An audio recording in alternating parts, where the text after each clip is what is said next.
ரொம்ப சுவாமா இருக்குது.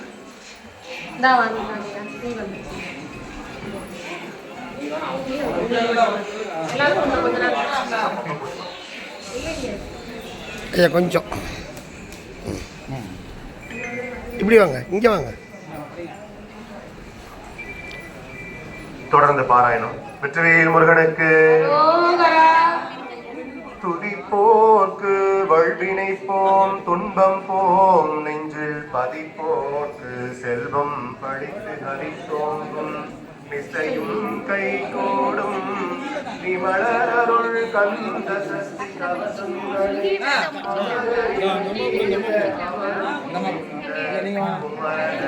இல்லைங்க கொஞ்சம் வேகமாலாமா? சஸ்தியை நோக்க சரவண பவனா சிஸ்டர் குதவும் செங்கலில்